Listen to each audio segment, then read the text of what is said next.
Good morning seventh class. हम science में अपना 10th चैप्टर कर रहे हैं। क्या नाम है उसका? Respiration in organisms. हमने दो चीज़ पढ़ी, रेस्पिरेशन एंड ब्रीदिंग। ब्रीदिंग में सिर्फ खाली सांस लेना और छोड़ना। रेस्पिरेशन में जो ऑक्सीजन अंदर जा रही है, सेल्स में जा रही है, वो सेल्स उसको यूटिलाइज कर रहे हैं और वो बॉडी के पूरे पार्ट तक वो जो ऑक्सीजन है वो जा रही है। ठीक है, तो अब है जो ये लास्ट पार्ट है, उसमें पढ़ेंगे कि हाउ डू वी ब्रीथ। हम ब्रीथ कैसे करते हैं, ठीक है, क्या क्या सिस्टम होते हैं, क्या क्या ऑर्गेन्स उसमें पार्ट लेते हैं, उसके बारे में पढ़ेंगे। When we breathe in, the air enters through our nostrils and then passes through the windpipe and reaches our lungs. मतलब हम जब सांस लेते हैं तो हम मुंह खोल के सांस नहीं लेते हैं। हम ये जो हमारे नाक में दो जो छेद हैं, यहाँ से हवा अंदर जाती है, ठीक है, इसको कहते हैं nostrils and then passes through windpipe. और यहाँ पर भोजन नली और खाने की नली के साथ साथ विंड पाइप होती है, सांस नली, दोनों साथ साथ होती है, ठीक है। वहाँ से एयर पास होते हुए हमारे जो यहाँ पे लंग्स हैं यहाँ पर जाती है, ठीक है। और जस्ट उसका उल्टा होता है, when we breathe out the air from lungs. अब सांस यहाँ है तो अब जो कार्बन डाइऑक्साइड बाहर निकलेगी वो लंग्स से, विंड पाइप से और वापस से नाक से बाहर आएगी, ठीक है। ये कंटिन्यूस प्रोसेस होता है, इसमें हमें कुछ नहीं करना होता, ये अपने आप होता है। तो यहाँ पर ये जो एक सिस्टम फॉलो होता है, ठीक है, इसको जो है उसको कहते हैं रेस्पिरेटरी सिस्टम।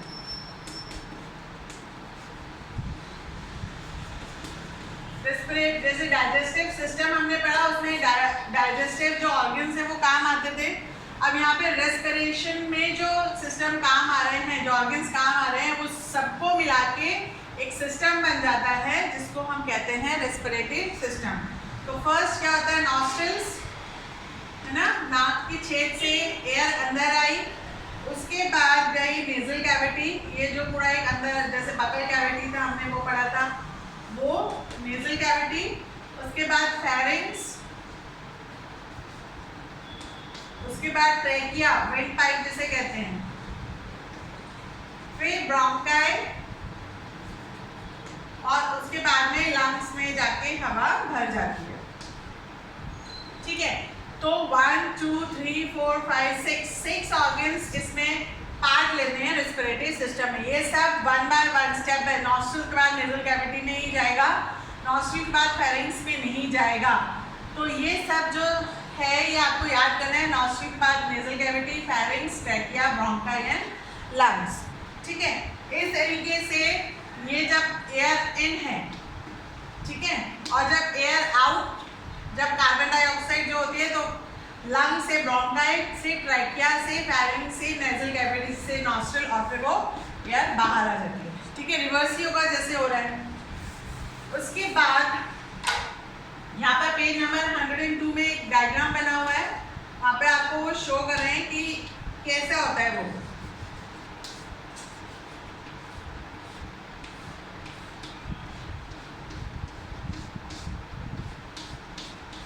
ये कुछ पेड़ की जड़ जैसा होता है, उस तरीके से बना हुआ है यहाँ पर, ठीक है।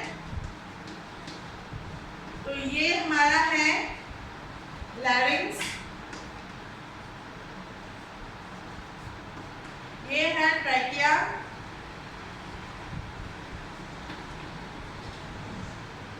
ये है ब्रोंकाई, जो पेड़ की जो मेन जड़ जिसको हम कहते हैं, ये ब्रोंकिया हो गया, ठीक है। उसके बाद ये जो पार्ट्स हैं इसके लिए ये हो गए ब्रोंकियोल्स, और ये जो छोटे छोटे यहाँ पर आपको दिख रहे हैं ये एयर सैक, जिनको हम कहते हैं एल्वेओलस, जिसमें ये हवा भर जाती है, ठीक है। और ये डायफ्राम, इसको सपोर्ट देने के लिए यहाँ पे डायफ्राम होता है, ठीक है। तो ये जो है ये हमारा अंदर जो सांस लेने का सिस्टम है वो ऐसे होता है। यहाँ से नॉस्ट्रल से एयर अंदर आई, यहाँ पर nasal cavity, larynx, trachea, bronchi, ये ब्रोंकाई होते हुए ये जो पार्ट्स हैं ब्रोंकियोल तक गया, ब्रोंकियोल से ये जो एल्वियोलाई, छोटे छोटे ये जो एयर सेक्स जहाँ पे हवा भर जाती है वो हो गया, वहाँ पे एयर भर गई, तो वापस से जब हम सांस छोड़ते हैं ये खाली होते हैं और ये वापस से सांस यहाँ से होती हुई बाहर आ जाती है। ठीक है, तो इस तरीके से हमारे जो सांस है अंदर आती है और बाहर जाती है। Parts of human respiratory system, यहाँ पर नेजल कैविटी लिखा हुआ है, स्ट्रक्चर एंड लोकेशन, ये माउथ कैविटी के जस्ट ऊपर होता है और ओपन आउटसाइड, ये नॉस्ट्रल्स के साथ जो अंदर पूरा जुड़ा हुआ है वो नेजल कैविटी होता है। ठीक है, air comes into the nasal cavity through nostrils, यहाँ से होता हुआ ये पूरा अंदर तक जाता है।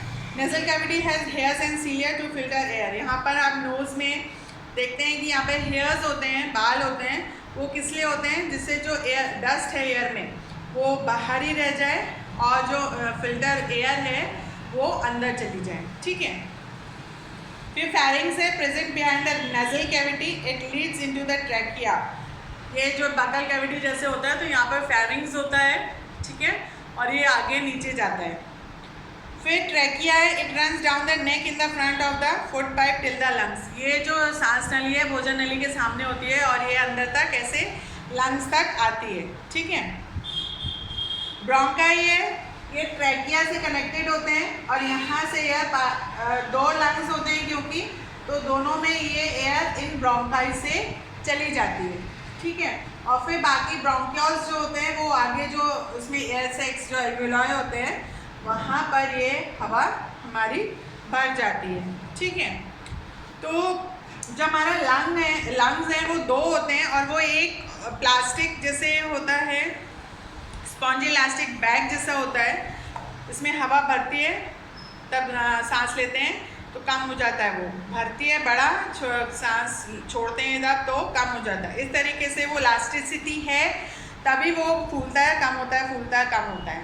ठीक है, और लंग्स में 300 मिलियंस एयर सैक एल्वियोलाई होते हैं जो हमें सांस जो हम लेते हैं ऑक्सीजन से भर जाता है और वहाँ पर ब्लड कैपिलरीज जो आप देख रहे हैं, ये ब्लू कलर की जो नसें होती हैं हमारी, ये सब जुड़ी होती हैं आपस में और कनेक्टेड होती हैं एक दूसरे से, यहाँ से भी ब्लड कैपिलरीज जुड़ी होती हैं और यहाँ पर ये ऑक्सीजन यहाँ से निकल के जो पतली पतली नसों से ये जुड़ा रहता है वहाँ पे जाती है और ये नस पूरी बॉडी में जुड़े रहते हैं और इस तरीके से पूरी बॉडी को ऑक्सीजन मिलता है।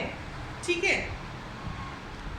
तो ये हमारा हो गया। अब exchange of gases and air sacs in lungs, the inhaled air reaches the air sacs which are surrounded by the thin capillaries containing blood, यहाँ पे मैंने बताया है, यहाँ पर जो ब्लड की जो ब्लू नसेस जो हम देखते हैं वो सब यहाँ पे जुड़ी रहती है, बहुत सारी नसें यहाँ पर हैं, हर जगह पे नसें जुड़ी हुई हैं।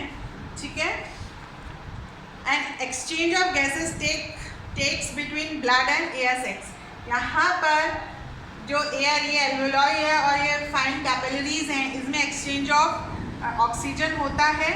Blood takes in oxygen and gives out carbon dioxide which is expelled during exhalation. अब यहाँ पर एक्सचेंज हो रहा है, ये जो यहाँ पर ऑक्सीजन आई अंदर, यहाँ पर इन ये कैपिलरीज में गया और जो यहाँ पर जो दूसरी वेन्स हैं जो यहाँ पर कार्बन डाइऑक्साइड पूरी बॉडी से लेके आई हैं, ये यहाँ पर इसको देती हैं और यहाँ से वापस ये जो एयर है कार्बन डाइऑक्साइड बाहर निकलती है।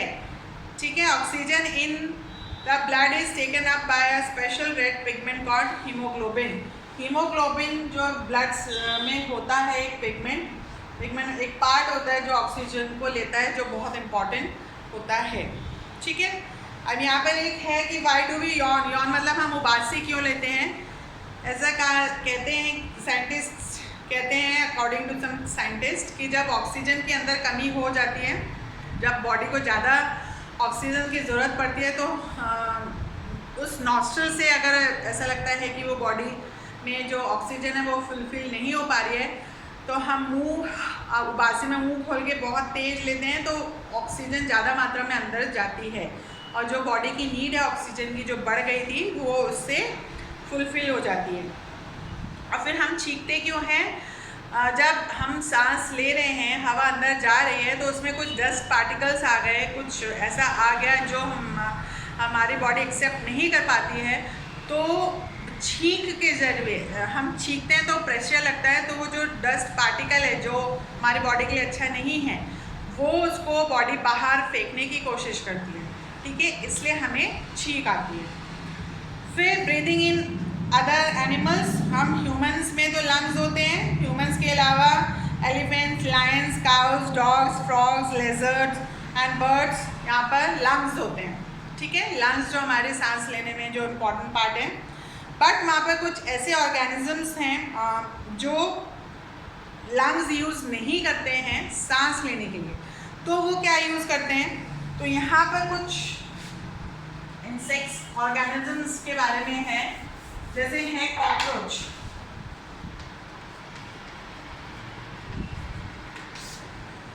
ठीक है, तो कॉकरोच में क्या होता है कि ट्रैकियल सिस्टम होता है,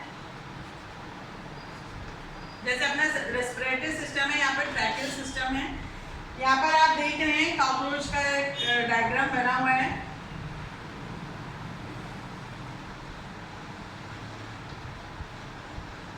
ऐसे ये करके, ठीक है, ये पूरा जो है ये ट्रैकियल सिस्टम है कॉकरोच का। ठीक है, और ये जो है जैसे हमारे वो एयर सैक्स थे, वैसे ही ये एयर सैक्स हैं कॉकरोच में। यहाँ पर हवा आती है, ये जो नीचे ओपनिंग है इनको स्पाइरकल्स कहते हैं। यहाँ से हवा अंदर आती है, ऊपर जाती है।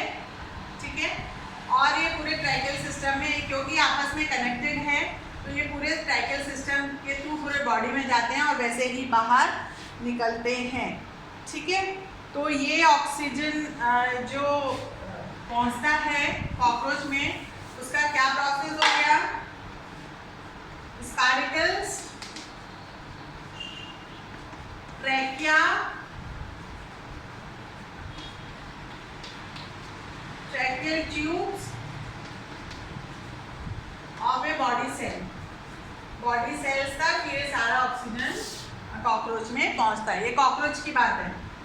ठीक है, उसके बाद अर्थवॉर्म है। अर्थवॉर्म आपने देखा बहुत गिलगिला सा लगता है, बहुत सॉफ्ट स्किन होती है उसकी, तो उसमें कोई भी ऑर्गन्स नहीं होते हैं। उसकी जो वो पूरी बॉडी है वो थिन, मॉइस्ट और स्लिमी होती है, तो वो वहाँ पर एक्सचेंज ऑफ गैसेस होता है, ऑक्सीजन अंदर जाती है और कार्बन डाइऑक्साइड बाहर आती है। उसकी पूरे स्किन जो है, उसकी जो पूरी बॉडी है ना, स्किन मतलब उसका जो ये पूरा पार्ट है, वो पूरा उसका ऑक्सीजन लेने और कार्बन डाइऑक्साइड छोड़ने में काम आता है। उसके बाद हम फ्रॉग की बात करेंगे। फ्रॉग एक एम्फीबियन है। एम्फीबियन मतलब वो लैंड में भी रहता है और वो पानी में भी रहता है। ठीक है, तब वो लैंड में रहता है, धरती पर रहता है, तो वो लंग्स का इस्तेमाल करता है।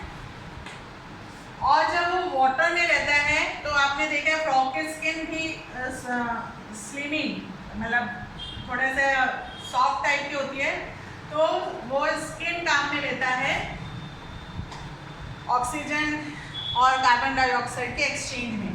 पर जब टेडपोल की कंडीशन में होता है, टेडपोल मतलब वो ऐसे फिश जैसा होता है, तो उसके गिल्स काम आते हैं ऑक्सीजन के एक्सचेंज और कार्बन डाइऑक्साइड के एक्सचेंज में। तो फ्रॉग के 3 पार्ट होते हैं सांस लेने में। तब वो बच्चा होता है, अंडे से निकलता है, उस स्थिति को बोलते हैं टेडपोल।